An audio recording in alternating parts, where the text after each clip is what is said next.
So it has been since October when ASA released, so it's kind of been 2 months now, and November since the console version of this thing released, and these next 2 months, so essentially what's happened when ASA came out to now, is going to be the probably most important 2 months to ASA, as there's really a lot on the line here.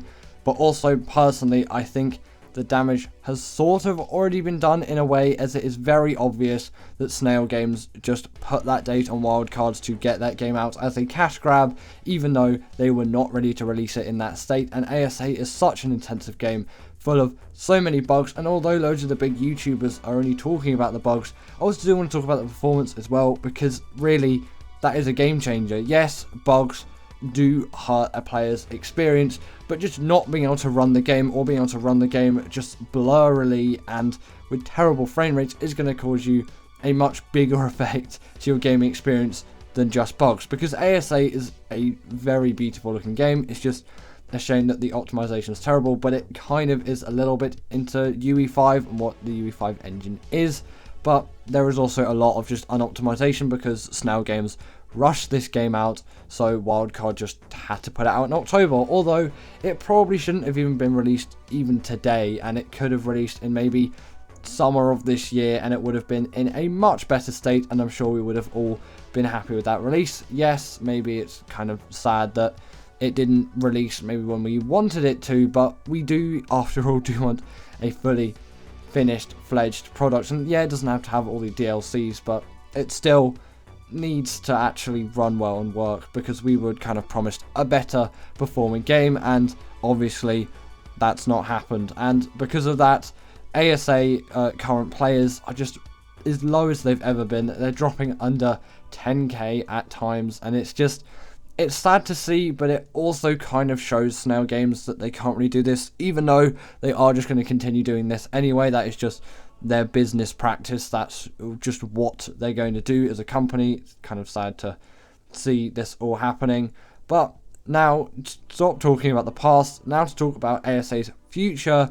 Well, the Centre is supposed to come out in February, and then after that, Sculpture is supposed to come out in March. So there's a lot riding on these two new maps, as people are getting bored of the island, frankly. And although, yes, it's a new kind of cool remastered version of the island, it's still the island after all. And with the Centre and Sculpture stuff, we're going to have a little bit more content to explore. I kind of think maybe Snail Games thoughts that it would just be like the first time, but no, we're not learning how to play Ark again, because I'm sure most of us do know how to play Ark, and we've been playing Ark for ages, so the island is a little bit boring to us. But essentially those two new maps are coming out, and the state of those maps when they release, and just generally the state of ASA and how it goes over the next 2 months, is really going to show its future. As if these maps are in such a bad state like the island was when it first released in ASA, and frankly it's still pretty miserable. It's all over the place, like there's so many bugs and glitches just in the general terrain. The visual glitches are off the charts. If the same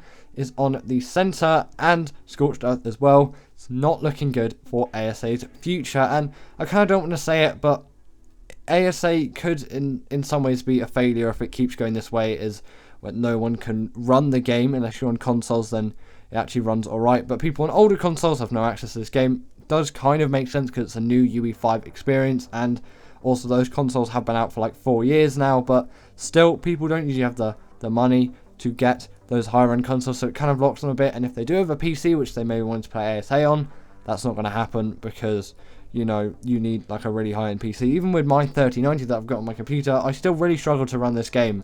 Like even at medium settings, I'm dropping to like the 30s, which is frankly unacceptable. And if the two new maps run like this, then it's not really going to be of huge benefit to the Ark player base. Also, on top of that, now we're possibly getting paid skins in this game as well. Don't really know what to think about this, but you know, I guess if it somehow funds ASA to make it a better game in some way, I'm alright with it. I won't be investing any money in that, but it's not for certain that these will be paid skins. You've still got the adventure packs, which kind of seems a little bit scammy to me. Like, it was like, yeah, we're gonna have to pay for the DLCs, and it's like, no, you're not gonna have to pay for any of the DLCs anymore, but you do want to have to pay for the adventure packs, because they're gonna give you some extra content. It just feels like Snail Games is kind of milking us out of money, and I don't really think it's a Wildcard's decision. More or less, I think they would choose differently. Also, there is a choice in future for the modded maps to actually become paid DLCs. It makes sense. Those people do spend ages on those maps, and it's a shame that they don't really get paid enough, but I'm not sure about the trade-off. Are people actually just going to play mods if they're paid for? But also, there are some just new potential features coming as well, like S Plus is probably just going to come into the general official game, which is kind of nice. Well, obviously not just like the full S Plus mod, but a lot of features like that glass where it's transparent from inside and not from the outside, things like that.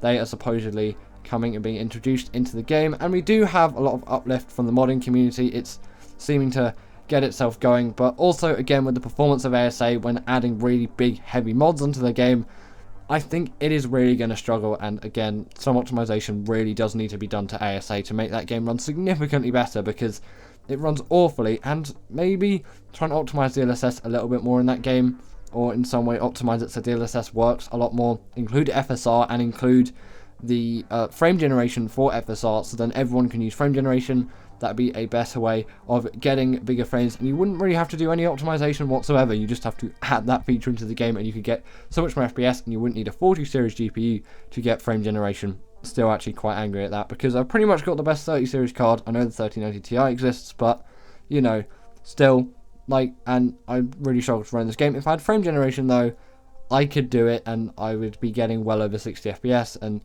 frame generation is kind of a cheat, and although maybe it doesn't look quite as good, I think it is well worth the trade-off.